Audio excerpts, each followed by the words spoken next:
ចាសួស្តីបងប្អូនទាំងអស់គ្នាសូមស្វាគមន៍មកកាន់វីដេអូរបស់អ្នកគ្រូសាជាថ្មីដែលនៅក្នុងវីដេអូនេះយើងនឹងមកនិយាយអំពីការកំណត់តែងក៏ដូចជាថ្ងៃខែឆ្នាំបោះពុម្ពចានៅក្នុងរឿងដូចជួយកអញ្ចឹង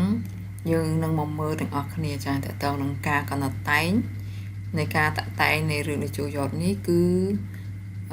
ជាស្នាដៃរបស់លោកទីជីហួតចានិពន្ធឡើងនៅថ្ងៃទី28ខែធ្នូឆ្នាំ1983ចានេះគឺជាការតាក់តែងចាថ្ងៃខែឆ្នាំតាក់តែងរឿងដូចជួយកដែលនិពន្ធដោយលោកទីជីហួតនឹងឯងចា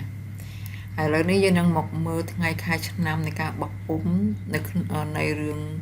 ដូចជួយកនេះចាដែលរឿងដូចជួយកហ្នឹងគឺជាប្រភេទចាល្ខោនបាសាក់ដែលបានថតជាសំឡេងដាក់ក្នុងកាសែតសម្រាប់ចាក់ផ្សាយតាមវិទ្យុជាតិចាហើយលុះក្រោយមកនៅឆ្នាំ2002ចាទើបសាស្ត្រាចារ្យនុតវភៈ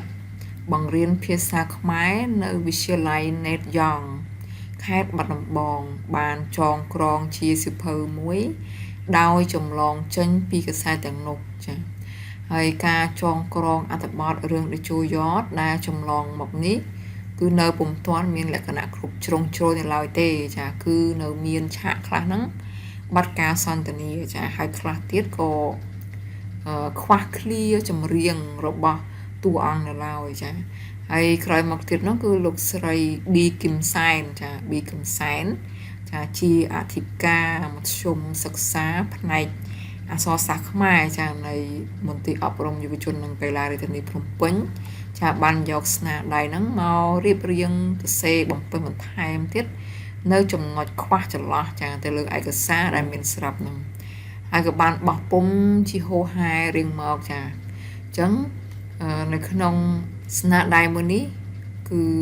បោះពុម្ពជាហូរហែមកដោយឆ្លងកាត់បុគ្គលពីររូបចាគឺទី1សាស្ត្រាចារ្យនុតវភៈចាដែលលោកបានចងក្រងដោយចម្លងចេញពីកាសែតណាចាដោយកាសែតនោះគឺជាប្រភេទល្ខោនបាសាក់ទេចាហើយដោយមានខ្វះចន្លោះនៅឃ្លោងឃ្លាចាការសន្ទនាខ្លះទៀតនោះក៏លោកស្រីប៊ីគឹមសែនហ្នឹងគាត់ក៏បានសរសេរបំពេញបន្ថែមទៀតចានៅកន្លែងដែលខ្វះខាតហ្នឹងចានៅក្នុងវីដេអូនេះគឺមានតែប៉ុណ្្នឹងទេចានិយាយអំពីការកំណត់តែងក៏ដូចជាថ្ងៃខែឆ្នាំនៃការបោះពុម្ពសង្ឃឹមថាវីដេអូមួយនេះនឹងជាប្រយោជន៍ដល់អ្នកសិក្សាទូទៅចាអញ្ចឹងក៏សូមសិស្សានុសិស្សទាំងអស់គ្នាជួយ Subscribe ចាហើយនិង Like វីដេអូអ្នកគ្រូមួយផងចាសូមអរគុណសូមជម្រាបលាជួបគ្នានៅវីដេអូក្រោយ